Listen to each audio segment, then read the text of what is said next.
Yo, what's good everybody? My name is Carl. Welcome back to my channel. I'm here in Dubai right now and I just recorded an insane video with Sebastian Zielinski.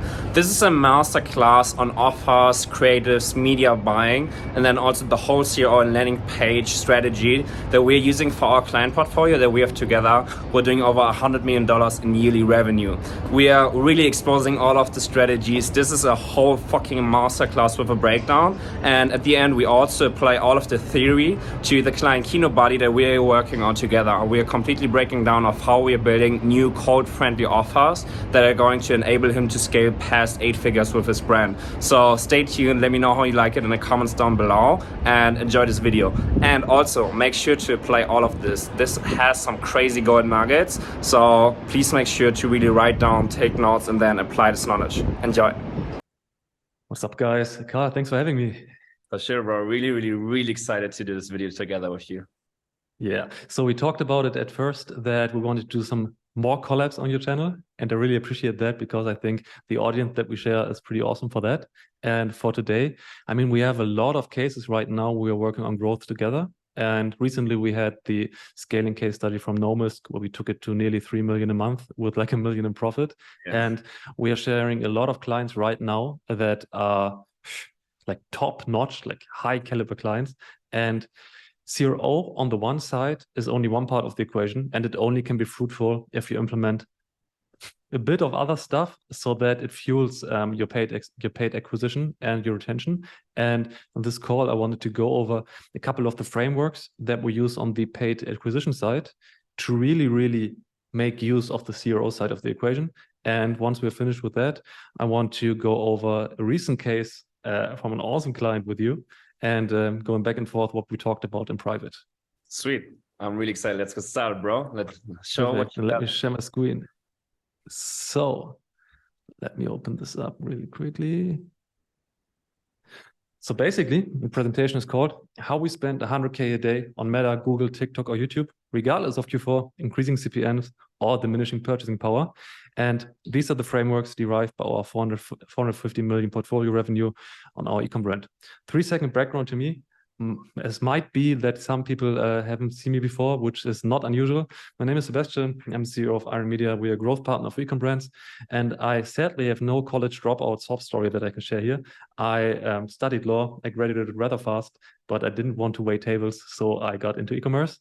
And my company solely focused on helping like 7-figure brands get to 8 figures plus.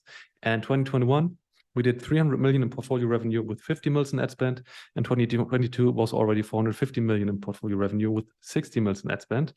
This equals 164,000 euro of ad spend per day on average, which means that's a 50% growth rate from 2021 to 2022. And the following frameworks I want to share in this presentation are derived from that and heavily focused on the CRO side too, because you can't do CRO if you don't have your paid acquisition in place. So I want to define the goal of the presentation. So on your channel, we have an advanced audience. So I have no issue in holding back. I want everyone to be comfortable also spending 100K per day on ads and to be completely equipped with our frameworks of scale and hopefully find some value in applying some of them.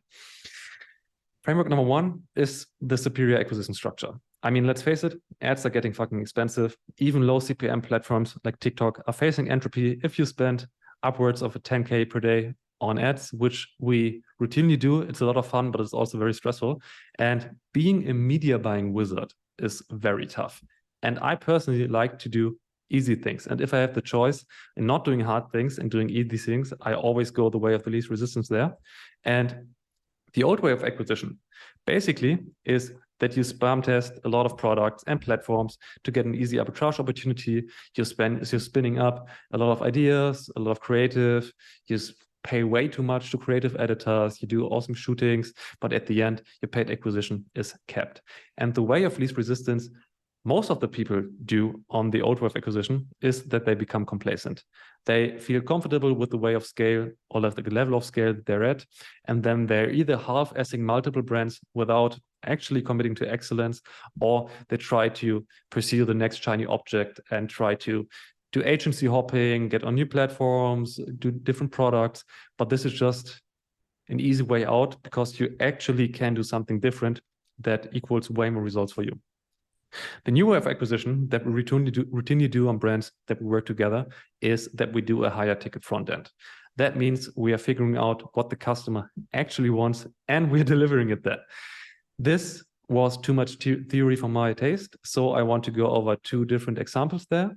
These are broad examples without naming any brands, because after the presentation, we want to do a legit practice-based example for applying these frameworks. So first of all, we had one supplement brand in the past that we worked with. They had a pretty broad product portfolio. They were selling everything from multivitamins to whey protein to pre-workout powders and everything you can imagine. Once we surveyed the customers, which we did by following your customer survey framework that we shared with me in private, where you actually get to know what your customers want. I know that's shocking to do that, but you should definitely do that and ask your customers what the psychology behind buying a product is. And if you are at a 7 or 8 figure level, you should definitely take some time out of your week to talk to your customers, find out why they're buying the stuff, and to actually deliver them what they want. And on this brand, we found out that the main objective for them of buying the product was they want to be superhuman. It was basically a biohacking brand. And we had a couple of products that were selling mediocre. We had some products that were like hero products and they have been bought like every single day. But this led to a lot of problems in the ad accounts because we had so much campaigns. Once we took over the account, we had multiple levels on scale of on multiple products, and we had problems of really arranging the creative production to serve the level of scale we want. And we had the goal to double the brand in the next 12 months. So in order to do that, we did a very, very sick bundle offer consisting of the 5 hero products that have been bought all the time and hero products that were useful for actually delivering the transformation of becoming a superhuman entrepreneur. And in order to really fuel the bundle and to bump up the margins, we did a biohacking guide specific to the goal if you bought the bundle. And we started with an AOV of, I think, $50. But once we implemented that, we had an AOV of over $100, which was awesome for us because the break-even ROAS basically was cut in half and the conversion rate on site nearly doubled. So that was like insane results that I was more than happy to see on your side. And once we did that with the supplement brand and we validated that this was actually the way to go, we did that on other products too. And the other example that we did was a home decor brand. They were basically selling a stand-up desk for your laptop.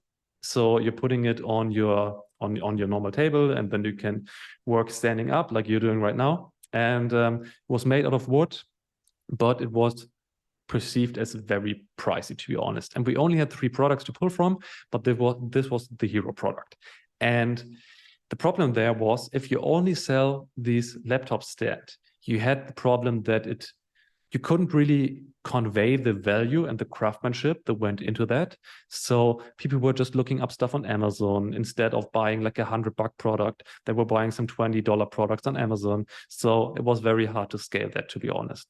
And the solution for that, derived by the supplement framework we did beforehand, was we even increased the main product price, but we added a free secondary product for the customers. So we did, instead of save 20% on our hero product, which was most of the time the offer we ran that fatigued rather fast, we did a buy our 149 euro product and you get an 86 euro product for free on top of that, which was a wooden notebook basically where you can write stuff down, and it just fits into the narrative that what you want to be productive, you want to work standing up, you want to do something for your health, and you also want to be more productive in your work environment. So adding a notebook made out of wood too really solidified the craftsmanship of woodwork on that case.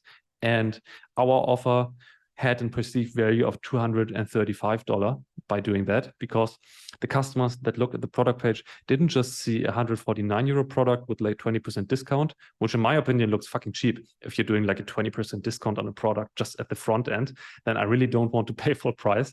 But by doing like an awesome bundle like that, we had a high perceived value And we attracted the right amount of customers for the superior product because they actually wanted to buy something that was of quality, and we perceived the quality by doing a more expensive bundle there.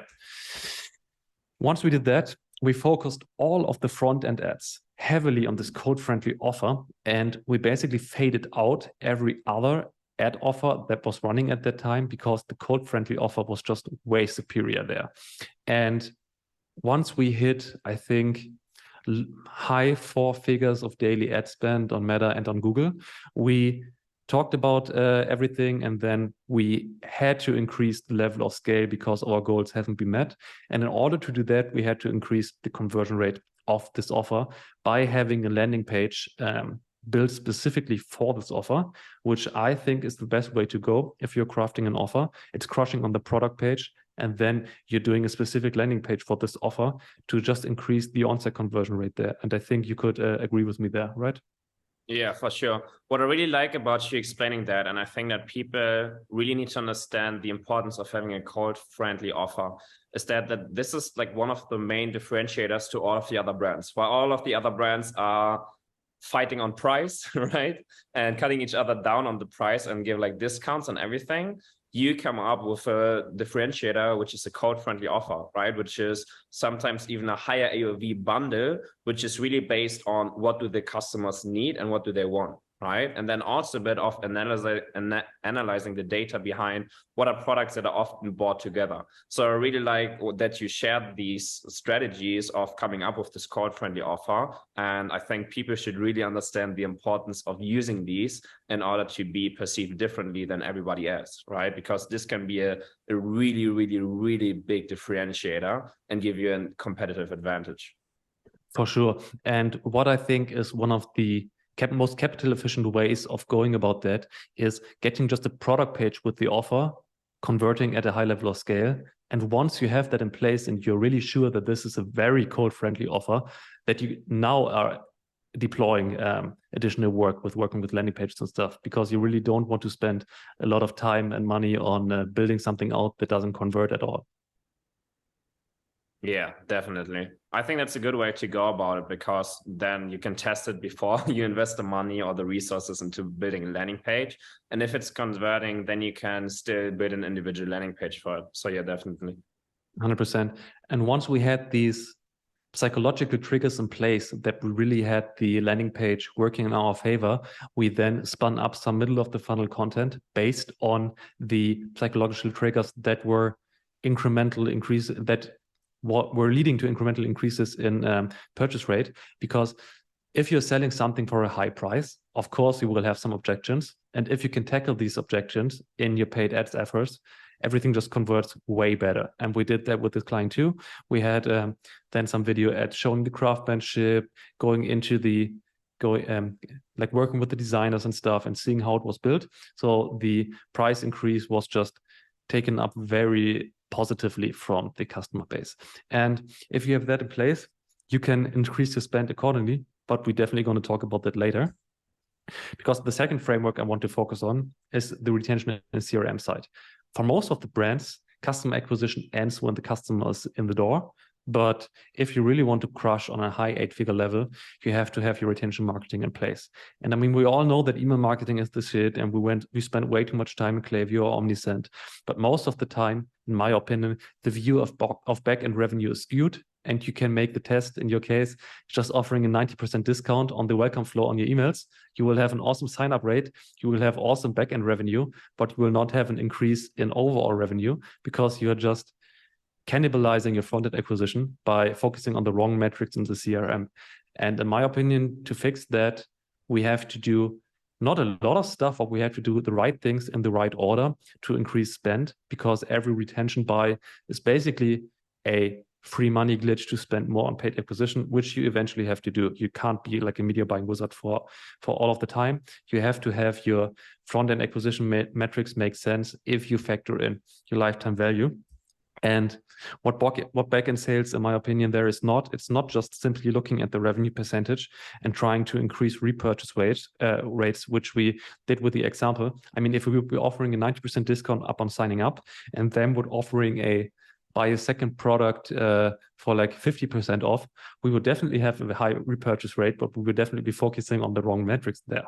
So I'm not seeing brands doing that, but in some kind way or shape or form, brands are actually doing something like that, which is hurting them.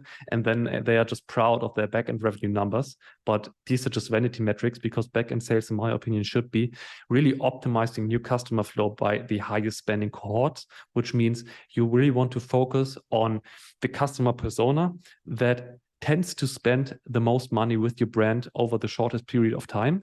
And your front-end acquisition should be guided by getting the highest valuable customer inside your door. And an example of what not to do, I coined the broke buyer journey that we saw at a fashion brand, which was, it was a pretty awesome fashion brand, to be honest. But we had a lot of different pricing models on the apparel side. We had some hoodies that were $200. We had a leather jacket that was $500, and we had some socks and shorts, and they would be like $15 to $25. And the brand was kind of proud that they were getting people into the door with like socks and shorts and something like that. But really, after looking at the cohorts, these were awful clients, because most of the time they were only buying like another t-shirt in the next 6 months, but they were spending so much less money with the brand instead of the people who bought like the leather jacket at first, because they were really familiar with the craftsmanship and the leather quality, and the fit was awesome, and you had a good experience because once you opened the package, you had some leather smell in your nose, and people just love experiencing high quality level of services there. And this is what I mean with the guided customer journey, because we saw that the front-end acquisition was kind of profitable, but it was capped by the lifetime revenue of the client that we work with. And in order to scale the front-end acquisition way more, we had to get the customer lifetime value way higher than it was. And in order to do that, we focused everything by looking at the cohorts on hoodie and jacket buyers, which were high-priced buyers at front. But it wasn't like a price sensitive buyer. They were buying the hoodies and the leather jacket because the fit was nice. It was a very unique design. So once they experienced the flagship products, they tend to come back way more often without us sending way more emails that we wanted. And that was our guided customer journey, which in comparison, the broke buyer journey was, I think, a $200 lifetime value over 6 months, which was awful in that case because we had very low margins, because it was a small, they just sold small drops and we didn't have like the margins there were great. But once we focused on the guided customer journey, where we had the expensive front-end product, we had a $700 customer lifetime value in 3 months afterwards, which is basically an increase of like 4x on the front-end acquisition cost that we could spend. So even if your paid acquisition will remain the same, you have way more profit working like that. What I really, really, really appreciate about you doing this example is that it's showing like the level of data analysis that you're doing, right? The segmentation of the different cohorts in the back end to understand which buyers do you really want in the front end, right?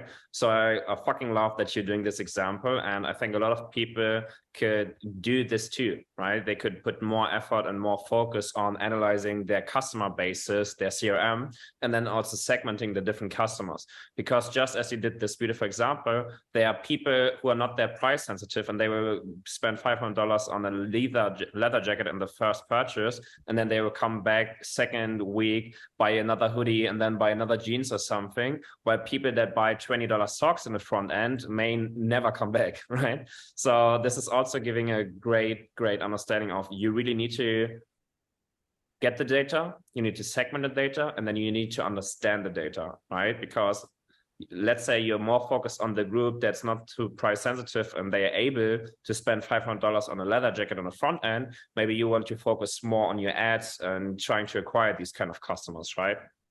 For sure. And I think you can automate it in a very geeked out way where you have like the craziest data analysis there. But most of the time, the founders would be advised that just looking at the clients who are spending the most money there, just really digging into the orders, seeing what was frequently bought together, seeing how fast they will come back, seeing the open rates of specific emails you're sending. You don't need to have a system in place to do that. I mean, it's way better if you have cohort analysis there, but it's not mandatory to do these steps. if you're just spending time with your customers in the back end, and you maybe even talking to customers, like actually calling them or talking to them on events or something like that, you just get a way deeper understanding than just looking at your front end metrics. Because after all, we're buying from humans, and humans are spending money with us. So it's very useful to actually understand what they're doing in your case. Yeah, and that's also showing that the same with the media buying, you don't need to overcomplicate a lot of things. No. So like you need a crazy CRM data analysis guy to do there and to sit there and do hours and hours of research. You can manually do this yourself just by filtering like high spending customers in Shopify, go through some of the orders and understand how they're buying. So really great example, bro. Dude, totally. Like, I mean, we are doing that with basically with Hyos and Supermetrics, but it was just, I mean, it's custom built, but it's plug and play for us, but you really don't need that. And to be honest, I'm not satisfied with the way we're doing it, because you can always do it better. But the biggest levers that you could pull always came from talking either to the founder or talking to the customers or talking with you about clients and just guessing what the client actually wants, verifying the assumption by looking at the data, and by that having clarity, and then just doing some tests basically. And we didn't have like a crazy analysis afterwards to see, okay, with that percentage, the sock buyers convert way less than the leather jacket buyers. We just saw a pattern that happened all of the time. And then we did a test run where we just focused on the leather jackets. And we just saw the repurchase rate of the leather jackets to the hoodie, and it would just make sense there. So perfect example with the media buying, you don't need to complicate it way too much, but you also don't need to complicate your CRM and your backend view. You should have some tracking in place. You should track your customer lifetime value, but you should also do assumptions and try to find data to solidify your assumptions. Like there's no perfect way on just interpreting data. Sweet. Yeah, and this is a very, very, very good point to actually take it over to the media buying too. And I just saw that I coined framework number 2 twice. It's actually number 3 here. The simplified media buying there. I mean, most of the viewers should be familiar with like the media buying chat meme, like the virgin media buyer who's overcomplicating a lot of stuff, having 10 different lookalike audiences layered together, doing some elaborate video view retargeting, and trying to track better than Facebook with like crazy offline conversion setups that are getting pulled into spreadsheets with UTM parameters. We saw everything that you can imagine, but most of the time, the biggest spending accounts are like managed with the feet on the table and just 1 or 2 campaigns with fucking lot of ad spend there.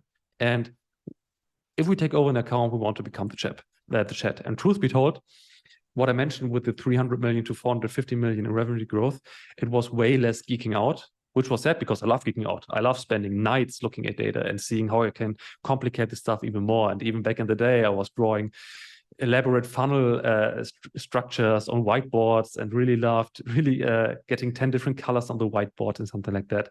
But the growth didn't happen because we were geeking out there, but because we were simplifying a lot of stuff. And this allowed us to cut down media buyer headcount in managing that, which is sweet because you have way more profit in your brand and you can work with awesome agencies afterwards. And realizing that the opportunity cost of not going omnichannel ASAP were like a big lever for us, because once we trimmed down the amount time spent on just one platform geeking out there, and we freed that up on going full chat there and simplifying it, what we are talking about in a minute, we just had the time and capacity to open up more ad channels and running multiple traffic sources to the same offer. And by doing that, just diversifying our traffic portfolio into having way less of a performance roller coaster, but way more of a solidified approach of actually buying traffic, which I think is the smartest way to go right now. So in comparison, I really don't want to geek out too much on that, so I'm going quickly through that.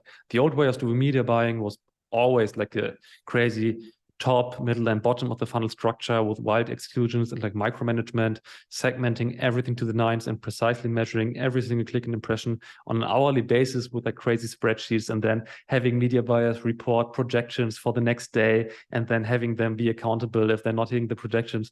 It was awful, to be honest, and I hated working with brands in that way.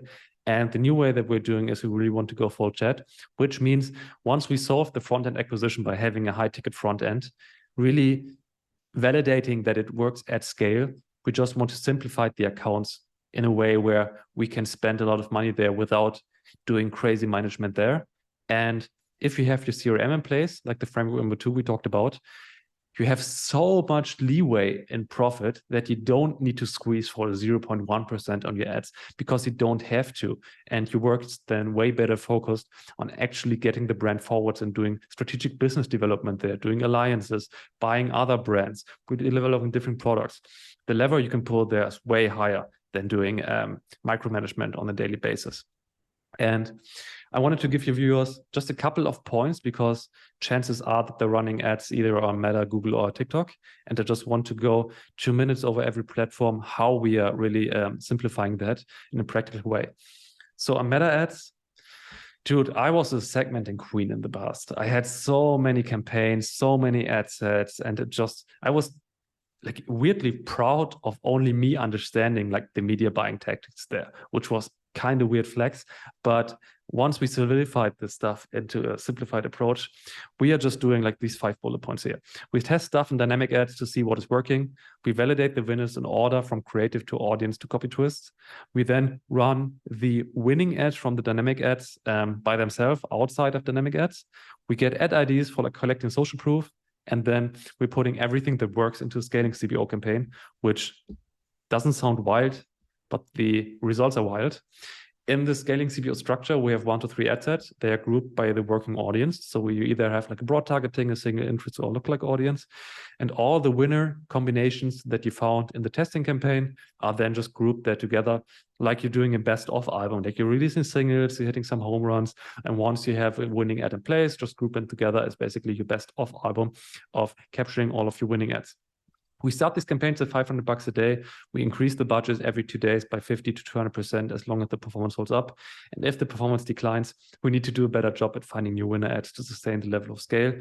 I just love having a forcing function there, increasing the ad spend aggressively on a working front-end product, and then seeing where the funnel is breaking. Maybe it's on-site conversion, maybe it's click-through rate, maybe it's people signing up for newsletters, which derailing your customer journey. But if you spend more than you're comfortable with on working ads, they will rub your bottlenecks in your face in order for you to unlock your next level of scale. And if we hit a ceiling there, because it happens from time to time, that you're just increasing the budgets, fixing the conversion rates, at some point you're spending like 10K per day on like a single campaign, which is kind of risky. And you really want to push that into efficiency way more. So you just duplicate it with bid caps. You have multiple bids there to just see which bid is leading you with, like, is getting you the best results and the highest profitable funnel acquisition. So you're not having everything on one campaign. You have one campaign on your auto bid and you have your other campaign on your manual bid. And so you can have just your efficiency in place on both sides and manage the ad spends there accordingly. On Google, I really want to urge anyone who's watching to cover the bases at first, which is not hard at all. And I thought so in the past too, but getting Google to work is like a walk in the park right now. You just have your bases in place, which is a branded search campaign on your brand name, a competitor search on your competitors, and an intent search for people looking for the solution of your product. So if you're selling hair care products, just imagine the search campaign only has your brand keywords there. Your competitor search campaign has the competitors that you present every single day in there, and then you try to optimize your copy there to have customers who are discovering competitors to be interested in your product. Your intent search is you're narrowing down the problem that you're solving, and then try to do a search campaign on the problem that you're solving, like dry hair, long hair that is breaking, or something like that, and try to have your product page or then your landing page at a later stage in place to make your search campaigns work, because you have some quality metrics built in there too. So if your intent search is not working as it should be, you're having a quality problem there, that you're not giving relevant information for your keywords. And the best way to do that is to have a custom landing page for a custom intent search that has a search volume, to have people looking for a solution and selling them on your solution, basically educating them and then making the buy for them. And then you should have your regular shopping campaign to have a baseline there. I know that Performance Max is coming, and it's in place for a lot of the brands. We're talking about that in the next slide too. But I will just start out doing the regular shopping campaign because it's just 2 clicks on the back end. If you're just thinking it was like Simprozis or something, so you can set that up in like really a coffee break, and you should be doing that to be honest. Once we have that in place, I do what we call the Chat PMax campaign, which is just all of our winning meta ads slapped into the PMax asset with images, videos, and combinations of that. We are taking the winning copy for the offer that we're pushing in front-end acquisition and fill out the text assets of the Performance Max 2. And then we start that at $500 per day, let it collect data for a week and prune the assets, because Performance Max is giving you ratings of which assets are performing. So it's a very intuitive approach and just cutting down stuff that has low quality rankings and leaving stuff turned on that has good quality ratings. So it's a very intuitive approach, and you don't have to be a Google wizard to do that. If that works, just double budget, man. Do it again. Prune the assets, put more working assets there. Chances are you're discovering more winning ads on Meta, so put them in there. And if the ROAS fails, just introduce the target ROAS on the media buying side, review the performance, and see if you have some very profitable segments like YouTube, like video assets that are working. And if you have an indicator that this is working, this should be a North Star, and then pursuing the other Google campaigns that you go after, like YouTube. If you see your video ads are performing in PMax, just do a separate YouTube campaign with your winning ad sets. It's very intuitive there. For TikTok, my first goal on TikTok is to find a creative angle that works on a couple of audiences. It's just some old school ABO testing, tests a bunch of different audiences with a bunch of different ads. You could have similarities with the working ads on Meta, but they don't have to be. So just be creative there. And once you found some ads that are working, don't go down the rabbit hole and pump out way more volume for your winning ads to find way more winners and see which creatives are leading you the best results there. You're doing that through ABO testing. So after all, you just have a couple of different segments testing, and then you're narrowing down what works. And I'm skipping like the pixel seasoning stuff because it's kind of superstitious. You should be optimizing at first for like add to cart events. You can then progress to initiate checkout and then to purchase events. TikTok says you should aim for like 300 pixel fires per event per week, but you don't need to. We have some accounts where we're not doing that.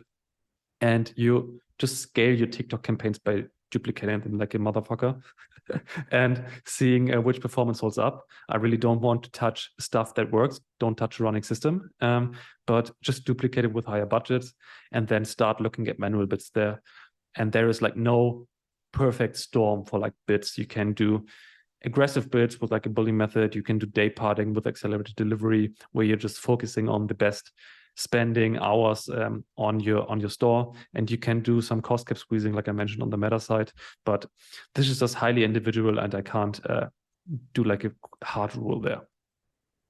So I want to talk about the team structures after that, because if you have a certain level of scale, you have a profitable front-end acquisition, you have a good retention marketing, and then you have your conversion rate in place, you should be aiming for the leanest but most efficient team structure possible in order for your brand to have some legit enterprise value.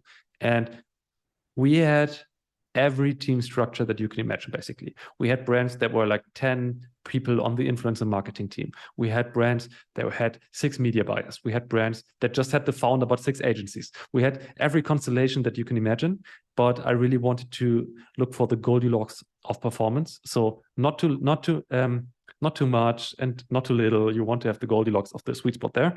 And you want to reduce your overhead and increase the throughput. And eventually, you want everything on the paid acquisition and retention marketing side in-house. The only thing that we always have external is our CRO department, and in some way, the creative department. And this gives us a lot of reliability because we're actually owning the assets that are producing the results. I mean, you could argue that you're owning the assets if you have an agency, but I heard a lot of horror stories on agencies ripping off customers, taking their assets, or like shutting down ad accounts or something like that. You really don't want to take the risk if you're at a 7 or 8 figure level to be reliant on someone else that your performance holds up. And I talked about a lot of simplification stuff, but simplification only works if you have fast feedback loops. So we are talking about that a lot behind the camera, but having the speed of iteration leads to a speed of profit on your side.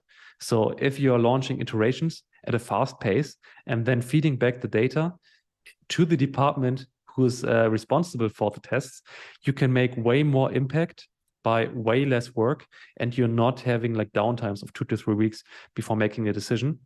And if you don't have that in place, you are getting exploited for efficiencies from other players. So if someone else is owning your iteration process, they are for sure going to take your profit margins hostage and try to do an ad spend share, do like a profit share or something. It eventually always turns out like that.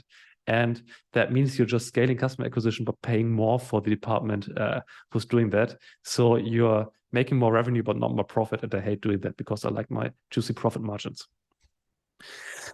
The simplified team structure for the brands that we work with are 3 departments. We have the media buying department with 1 to 2 media buyers.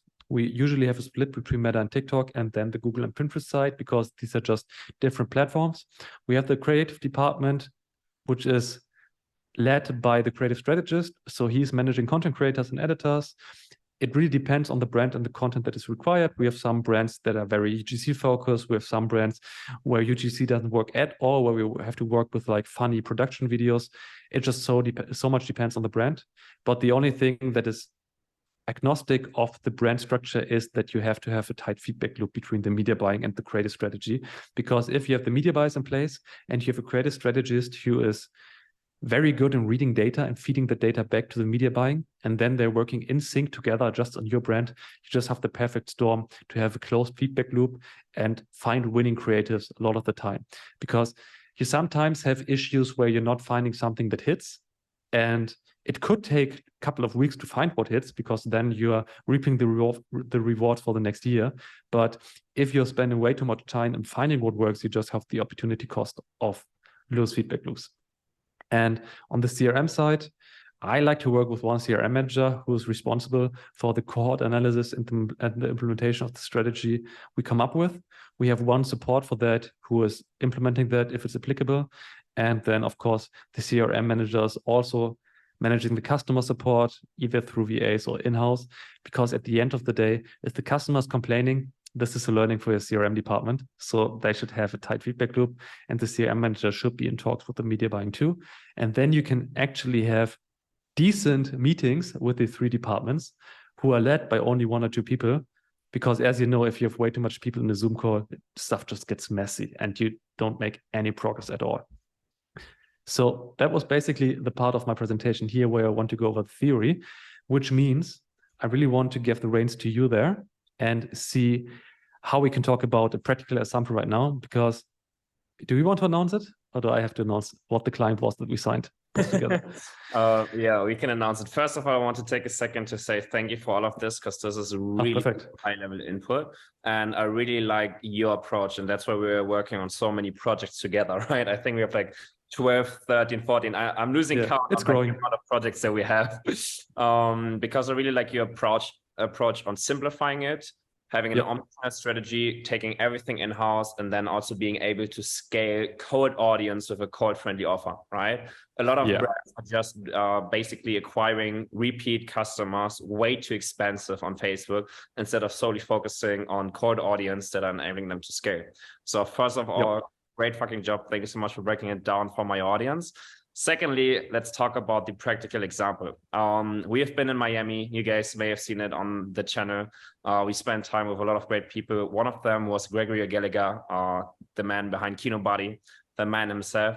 So quickly after, we started working together. So we are completely taking over the SEO effort. Sebastian and his team is completely taking over the creative strategy, the media buying for all of the channels. And together, we are also focusing on creating a really, really great cold-friendly offer, right? Because for him, just quick background, he has a really great personal brand. Like a lot of guys, for example, like half of my team knew him before, and a lot of guys that are into fitness somehow have watched one of his videos before, right? Like this guy has been huge on YouTube, huge on social media, almost like 1 million followers on Instagram, like hundreds of millions of views on YouTube from like paid views and organic views. So just like an insane reach, right? So we're talking about an insane personal brand. So the thing was, when Sebastian and I onboarded him, that we also wanted to have a really, really individual approach for him. So he has a lot of different offers, right? He has a low ticket coaching offer, like the programs. He has a higher ticket coaching offer. He has a clothing line, and then he has the supplements, right? So what we did was, first of all, try to figure out how can we kind of put something together that's really, really sexy and really attractive for cold audiences, in order that we can scale it like crazy, right? Because there are a lot of people that are selling supplements, and a lot of people that are selling how to get lean, or how to lose fat, or how to become the best version of yourself, right? So it's a really, really highly competitive market, right? With a lot of people pushing ads. So we just wanted to double down basically on his brand, and then also come up with a really, really smart way of building this cold friendly offer. So I'm gonna just give over to you, and then you can talk about basically like the strategy that we had of combining different products and creating this offer. And then we can kind of also break down the offer, and then you can touch on how you're going to run it on the ad side of things. I'm gonna talk about how we will build the landing page behind it and stuff. Yeah, for sure. So first of all, Miami was a blast, and I was so happy that we could onboard at Kinobody afterwards. And what we saw after digging down in the data and doubling down on looking how the customers were buying, that they just had a highly segmented approach everywhere. They had the organic audience, which was basically fueling the paid acquisition. We had some warm buyers who were counted as cold buyers, and we had a lot of segmentation problems there. But what we saw is that on the supplement side, especially, we had a lot of one-time buyers who just bought a single product, which is very counterintuitive if you're working with supplements for a certain brand, because you really want to pin them down on the goal that they want to achieve. And on the Kinobody example, we had a couple of unique products that were sold separately for a good amount of scale, to be honest. But this led to problems in the paid acquisition, because the customer acquisition cost, just after scaling, they just increased in a way where the profit margins were shrinking. And we thought about, the typical customer wants to have high status, he wants to look ripped, he wants to have dating success, and he wants to basically be like a top 1% man. And then when we got into the brainstorming, we were thinking about, why not just build out the bundle which is really bringing everyone towards the goal in a way faster way. And we thought about, how can we make better claims in the front end? Because it's difficult to just make claims for like one product, because you just can't do like health claims or like transformations there from one single product. And supplements, and especially self-improvement, is always fueled by a combination of multiple parts. And the best way that we came up with is combining the 3 hero products, like the testosterone booster, the pre-workout, and the pump booster, and have the customer be have like a kickstart into the Kino universe by having like a 28-day challenge there, which is basically a program given on top to the bundle. So just imagine you're buying the product bundle, you're getting like a nice greeting, and then you even have your kickstart guide and your assistance in taking the products. I mean, you can just imagine, either you're taking 1 pill a day and not even really hitting the gym, or you're having like the whole stack and the workout plan, and maybe even some dating advice or something like that, to just feel how you're transforming. And if we can just triple down on the transformation that they're performing, we could just make way more better claims in the ads, promise way more, deliver way more, and sell 3-digit AOVs in an easy way, which was our total goal there for the front-end acquisition. And we are actively trying to do that right now. And I'm seeing that we could cut the break-even ROAS in half and spend way more than we're doing right now, even with rising customer acquisition cost. But what was one part of the equation that we definitely couldn't do with you there, and I'm more than happy that we can work on that together, is that for the offer, you have to have your product optimization in place. And this is the part where I really want to have you drill down on what you're planning to do there to give them way more confidence and actually increasing the likelihood of achieving the transformation. Yeah, for sure. So first of all, for the audience and everybody that's watching right now, I want to focus on you getting the golden nuggets from our conversation here. So earlier in this presentation, and rewatch it, please, if you didn't get it, Sebastian talked about the strategies that you have to do in order to come up with a cold-friendly offer. So he talked about understanding your customer, right? What are their current situation? What are the pain points and where do they want to be? And then also going through data of which supplements or, for example, which products are being bought together, right? And then also you want to find a differentiator, do the whole market. So there was the whole approach. And right now with the Kinobody example, you can see of how we take this theory and put it into practice. We can understand the customer and the prospects and the target audience, and we know exactly where they are and where they want to be.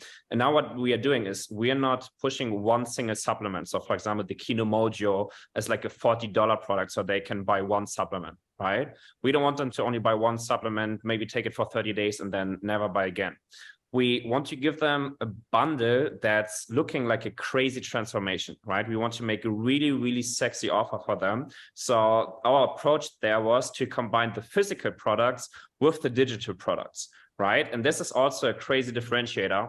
And this like really funny anecdote, we are running all of this for Kinobody now, and we already have competitive agencies and other competitors analyzing what we are doing as we are building it, because they know that we are taking over for Kinobody, so they already communicated this internally. So this is really funny that we are basically being watched by all of the competition of what we're doing for Kinobody.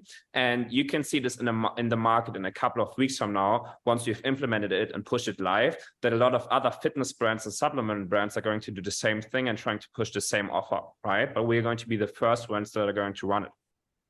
So basically, we had this breakthrough idea of putting together different supplements, right? We're talking about 3 supplements, and then also putting the digital product on top, because then it's not about framing one supplement and saying, hey, bro, take the Kinomojo and it's going to help you increase your testosterone and whatever.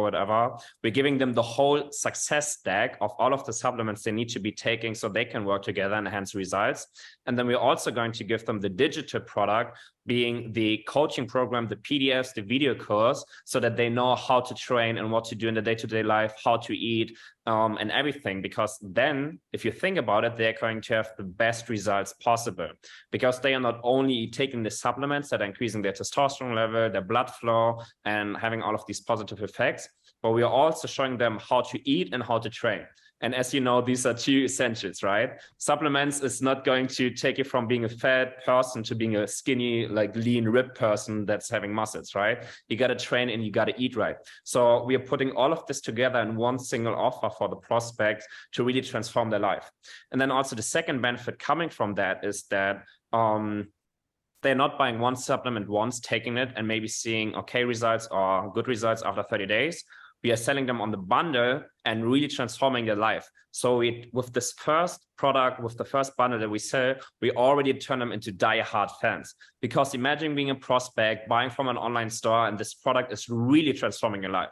I'm not talking about some marketing BS like, yeah, we're going to transform your life, but like literally, it's going to transform your life and you're going to feel better, right? This is going to turn you into a diehard fan and you're going to come back, buy more supplements, maybe buy some of the other products, or maybe even one of the higher ticket coachings, right? So this is why we build it, and this is the way that we build it. So we are really selling it as the transformation from where they currently are to where they envision themselves and their dream state. So this is basically the vehicle that's going to take them from the current situation to their desired dream state. And that's why it's so fucking powerful and so unique.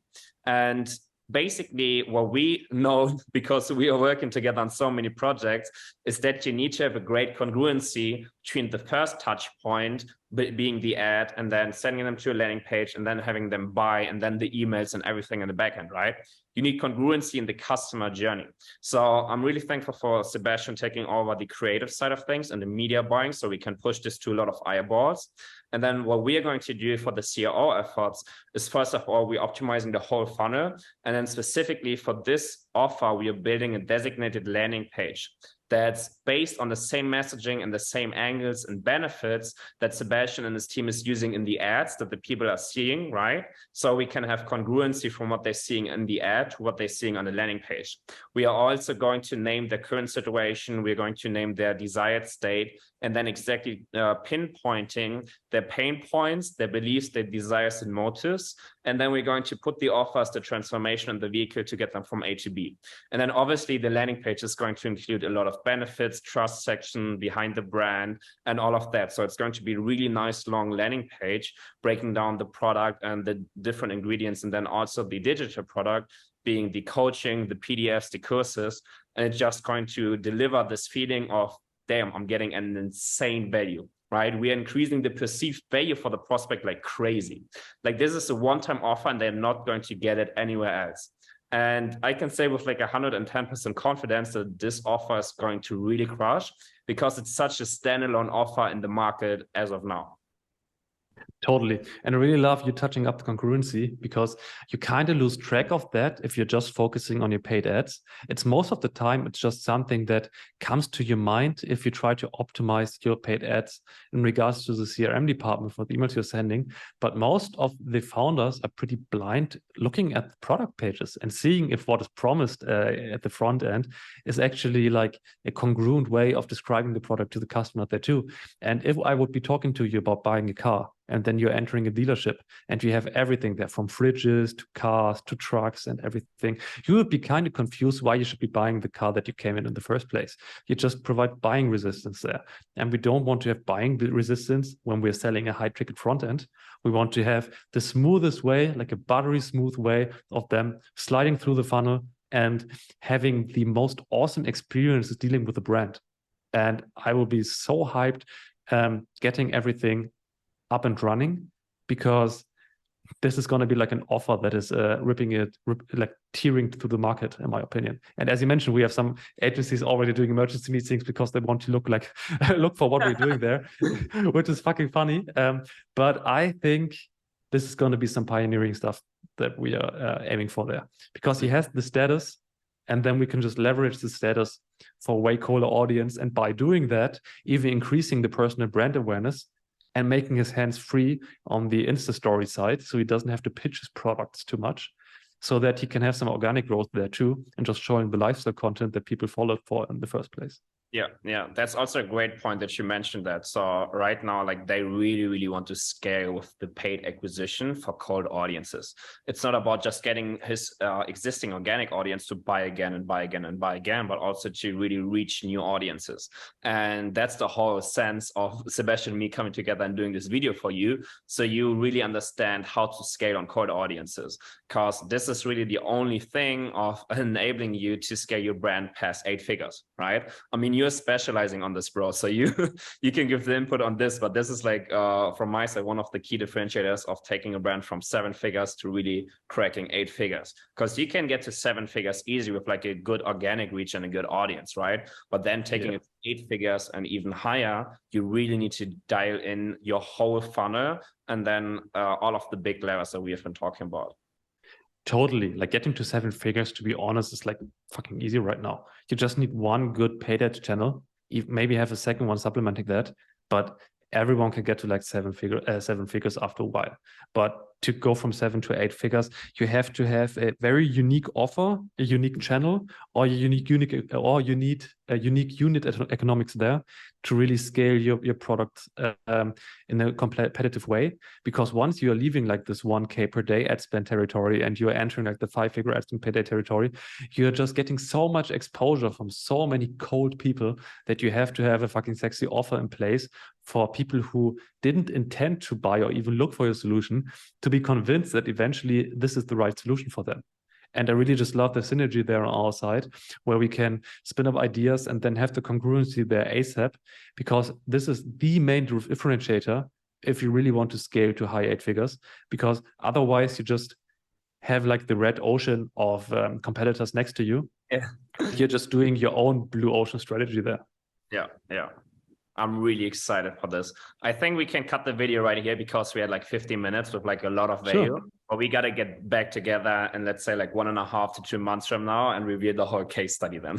Yeah, it would be awesome. And I'm seeing you in Dubai in a week. I'm seeing your background. I'm hyped for the trip. Really excited to see you, bro. Thank you so much for hopping on. Really appreciate you taking the time. And then I'm gonna link the channel also in the description. Yeah, sure. And then see you in Dubai in a week, bro. Thank you very much for having me, man. Always a blast. Take care, bro.